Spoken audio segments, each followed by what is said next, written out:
وذلك في إطار التوجهات التي تعرفها أو يعرفها مجلس الجهة الشرقية في إطار الانفتاح وربما على التوجيه والمتقدمات،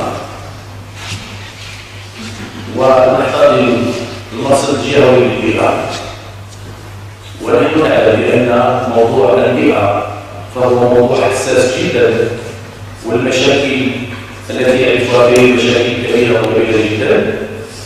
فبعد اللقاء الذي أجريناه في هذه العاملات والذي كان يخص التطهير السائل للجهة الشرقية بالعالم العربي وما مسطر بالعالم العربي، والذي كانت قد تولد دراسته وتكلفت بالدراسة له يعني حوض الولاية، يعني الحوض النائي للولاية، وكانت الجهة الشرقية احتضنت هذا اللقاء، والحمد لله كان بإشراف جميع رؤساء الجماعات القائمة بالطبيعة في كل جهة، وكان موضوع جد مهم استفدنا من هذا اللقاء في إطار نفس توجه يرتئينا أن نحتضن هذا اللقاء كما ذكرت سالفا.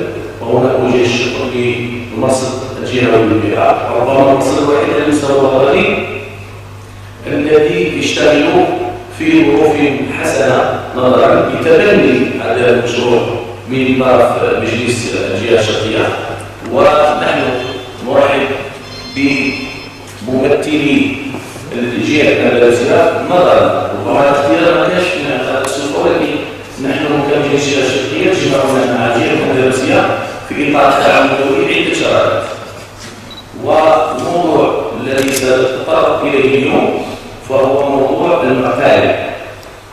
ربما أي مواطن لما يكون في سيارة في إطار سفر يعني يلاحظ واحد تشوهات على استعمال أشواك للمقالب، ولعل جهة الأندلسية عرفت مشاكل كثيرة وكبيرة جدا في هذا المجال، يعني هم عندهم تجربة كبيرة علينا، عاشوا المشاكل ومتى في إطار إيجاد حلول لتلك المشاكل. وإحنا في إطار التوجهات ديالنا أو الدولة ديالنا اللي غادي في إطار جهة المتقدمة، ربما اللي غادي يتولى جميع المشاكل أو التسيير المباشر ديال الجهة هو مجلس الجهة، ربما هي المؤسسة الوحيدة المؤهلة التي تنسق مع جميع المؤسسات أو المصالح الخارجية بصفة مباشرة. إذا يرتقينا أن نعقد هذا اللقاء لنستفيد من تجربة إسبانيا، وربما هو يكون واحد التصور أو المراحل والأشواط التي في هذا المجال. وإحنا كمجلس جهة سوف نتبنى هذا المشروع وسوف نقدم يد مساعدة لكل المهتمين بهذه الأمور، لأنه لجينا عن المشاكل ديالنا على المستوى المركزي فقط يكون عندنا ندير واحد التعاطف أو تعاطفات كبيرة، ولكن ما تكون معالجة المشاكل على مستوى الجهة والمحلي أو الإقليمي ربما سهلنا الأموريات ديالنا في التشكيل ديالنا. إذا مرة أخرى أرحب بالجميع في هذا اللقاء، وأتمنى أن هذا اللقاء يعرف نجاحا في إطار الاستفادة أو الحوار أو النقاش، لأنه الجميع حضور حاضر معنا الآن فهم هو المسؤولون ومعنيون بهذا الموضوع، وربما كل واحد منا عنده وجهة نظر قد يطرحنا. وبعد ذلك بعد ما نستمعوا المشروع اللي جاي به هذا الإخوان ديالنا من جهة الأندلسية، وربما سوف تكون انطلاقة جديدة في إطار التعاون الدولي أو التعاون الدولي ليس بين جهة وجهة، ولكن بين جهة دولية مع مصالح خارجية على المستوى المحلي. ولما أقول المصالح الخارجية على المستوى المحلي واتصال أو تواصل مباشر مع المواطن، وهذا ربما الذي يؤدي إلى النتيجة، لأن الإنسان المواطن الذي يجد مشاكل هو الذي ينقلها بأمانة، يعني ما فيهاش يعني التحرير ولا يعني المشاكل ما تنقل مباشرة أظن، والحوار تبعها ربما تنتج نتائج أفضل، وسوف نختصر الطريق من أجل إيجاد الحلول. إذا ربما يرى التوجهات ديال كمجلس جهة شرقية وبدون إطار طبعا يعني مداخلة الممثلين أو الضيوف ديالنا باش يعطوا يخدموا لنا وحنا اسمحوا تدخل سؤالكم بالإسبانية كما أنا تدخلت بالعربية ولكن عندنا واحد الأستاذة ديالنا هي ترجمنا بالنسبة للمداخلات يعني التواصل يكون بين الجميع. الآن طبعا نعطي الكلمة السيدة مايكي غاسيا اسمعوا مطلوبة العربية وهي الإبداعية المجمعية ستوضع síntoma bastante. Pardon. Désolée de ne pas pouvoir parler français. Darles a todos la bienvenida y agradecerles su atención. Vous remercier d'être venu et d'être ici. Es siempre un inmenso placer venir a UDA. Pour elle, c'est un grand plaisir de venir à UDA. Y contar con la ayuda de lo que es el Observatorio Regional del Medio Ambiente. Contar avec la participation de l'aide de l'Observatoire National de l'Environnement. En un caso de cooperación en el que cada vez estamos dejando de ser socios y empezamos a ser amigos. Dans un cas de coopération où on commence à devenir des partenaires, des associés et plutôt des amis. Vengo en representación de un centro tecnológico de Andalucía. Je représente un centre technologique de l'Andalousie. Es una fundación privada sin ánimo de lucro. Il s'agit d'une fondation privée sans un but lucratif. Formada principalmente por empresarios de la piedra natural de toda España. Qui est intégrée par des entrepreneurs de la pierre naturelle de l'Espagne. Pero también contamos con universidades nacionales, internacionales y con la colaboración de otros centros tecnológicos y otras instituciones también del medio ambiente, como el Observatorio Regional. Mais qui compte aussi avec la participation d'autres institutions régionales, de l'université et d'autres collaborations comme le centre, comme l'Observatoire national. El proyecto que nos trae hoy aquí se inició en 2004. Le projet qui nous emmène ici s'est initié en 2004. Cuando un centro tecnológico de la piedra decide cambiar el medio ambiente de su entorno. Lors d'une idée du centre technologique de la pierre de changer, d'essayer de changer l'environnement de son entournement. Lo que en un principio fue un proyecto medioambiental terminó siendo un proyecto social y económico. Ce qui au début était un projet environnemental finirait par être un projet avec un but social. Y económico. Y ha sido un caso de éxito que pensamos podría replicarse en otros sitios a través de proyectos de cooperación, como es el caso de Marruecos. Ils ont vraiment réussi et ils ont pensé que ça pourrait être extrapolé à d'autres situations dans d'autres pays, comme c'est le cas du Maroc. Vamos a contar brevemente cuáles fueron los inicios del proyecto. Là, on va essayer de vous expliquer quels ont été les débuts du projet. Y el final del proyecto, a través de la cooperación con el observatorio, ha sido la guía medioambiental que presentará Cristina. Et la fin du projet, avec la coopération de l'observatoire, a été le guide qu'on a menacé et qui va être présenté, je vais vous présenter.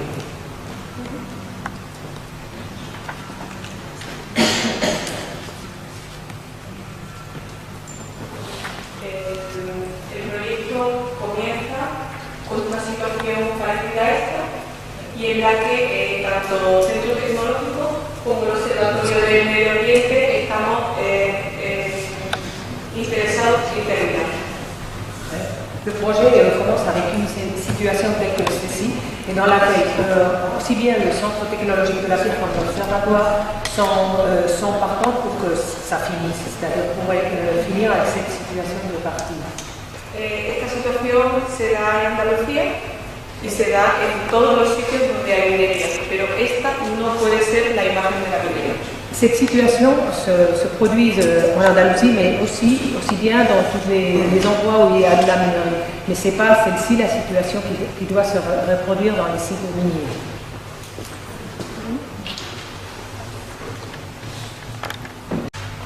شكرا سي أمين. قبل ما سي أمين ندير واحد العرض حول هذا الموضوع. أود أن أعطي كلمات التي هي مديرية الاستراتيجية والبناء. هي موضوعات تاع الكلمات باش نقرب الرؤية. Merci, Monsieur le Président du Conseil régional, Madame la Directrice d'Indanatura, Madame la Directrice de CETA, Mesdames et Messieurs, distingués invités, chers participants, chers amis de la presse. C'est un honneur, un réel plaisir et un agréable de devoir prendre la parole ce jour à l'occasion de l'ouverture de cet atelier sur le guide de réhabilitation des carrières entre les deux régions, la région de l'Oriental et la région de l'Andalousie en Espagne. Aussi, permettez-moi par la même occasion de vous transmettre une chaleureuse salutation de Madame la Ministre, qui vous souhaite plein succès aux travaux de cet atelier. Permettez-moi également, avant toute chose, de saluer votre présence à cet atelier et de souhaiter la bienvenue à nos amis espagnols d'Andalousie. Cette présence est un signe éloquent de l'intérêt que vous portez à la problématique de réhabilitation écologique des carrières. Je voudrais particulièrement vous remercier pour votre disponibilité jamais démentie, malgré vos charges bien sûr professionnelles. Actuellement, de nombreuses carrières au niveau de la région de l'Oriental surtout sont source de nuisances écologiques car souvent les sites ne sont pas valorisés après usage. Les carrières présentent des impacts environnementaux. Celles qui sont souterraines sont souvent abandonnées après usage. Le risque de l'effondrement se présente alors par le fait des infiltrations d'eau qui le rendent d'une extrême fragilité, surtout au niveau de la province de Jrada, et qui souvent provoquent des dégâts aux habitants environnantes, bien sûr, bâties sur terre en hauteur. Les carrières à ciel ouvert, à roches massives, modifient d'une façon désastreuse l'écologie et également le changement de paysage naturel. En découpant les collines et créant des trous vraiment profonds. Et ça a un impact écologique très important sur le paysage. L'extraction des graviers sont des gisements sédimentaires menant souvent à la création des plans d'eau au niveau, ce qui provoque bien sûr la sortie des nappes phréatiques à l'air libre. D'où l'urgence et la nécessité de penser sérieusement à la restauration écologique des carrières. Donc pourquoi une réhabilitation des carrières? Donc la gestion des carrières nécessite un plan pour optimiser l'exploitation. Le souci environnemental de la préservation des ressources naturelles rejoint ici l'exigence d'efficacité, bien sûr, économique. Donc il faut concilier environnement et également le côté social et économique. Cette gestion exige aussi un plan de réaménagement intégré au plan d'exploitation, avec des travaux pour préserver les ressources en eau, restaurer l'espace pour la faune et la flore, et réduire bien sûr par des travaux d'embellissement l'impact visuel qui est très important pour les carrières. Donc ce guide qui sera présenté dans cet atelier par nos partenaires du projet Ecomimi vise à améliorer les techniques de restauration dans le but de promouvoir la durabilité de la gestion de l'exploitation des carrières au niveau des deux régions. Ici, pour information, je tiens à signaler que notre ministère a lancé une étude de la gestion environnementale des carrières au niveau de la région de l'Oriental. Cette étude a pour objectif la définition d'une gestion environnementale des carrières de notre région en tenant compte des particularités des milieux d'empreinte en vue de protéger ses ressources naturelles, à savoir le sol, bien sûr, les ressources en eau, soit souterraines ou superficielles, et j'en passe. Et ce, afin d'instaurer un développement socio-économique respectueux de l'environnement. Cette étude comporte 4 missions. La première mission, donc, c'est mettre en point, qui a été validée dernièrement le mois d'octobre 2013, a pour objectif de relever de mettre en place un relevé exhaustif des carrières en exploitation et des carrières qui sont abandonnées à l'intérieur de la région de l'Oriental. La deuxième mission, c'est de faire une caractérisation des sites concernés. La troisième, c'est l'identification et évaluation des impacts majeurs qui sont dus à l'activité des carrières et risques liés aux modifications physiographiques des sites. La quatrième et la dernière mission, c'est la proposition de mesures d'atténuation, c'est très important, et de mesures d'urgence à adopter, et également un plan d'action de réhabilitation des carrières abandonnées ou en cours d'exploitation au niveau de la région de l'Oriental. C'est sur ces mots que je souhaite plein succès à nos travaux et je vous remercie sincèrement de votre présence et merci. والشيء الجميل في العمل المشاكل ديالو العوامل على البيئة وبالتالي هذا مقترح باش تطرح الحياة وهذا الشيء اللي يمثل الحياة وربما هذا الشيء الجميل إذا يتطور هناك قوانين كتقنن هذه المقاهي ولكن مع الأسف في هذه المغرب مازال ما وصلناش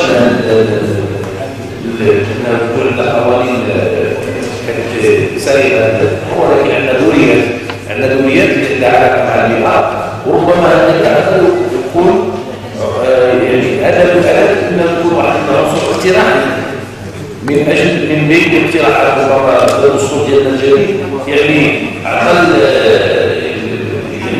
كامل الصلاحيات جميع المؤسسات بدون استثناء بما فيه المجتمع المدني باش تكون قوة اقتراحية في المسائل اللي هي تشريعية.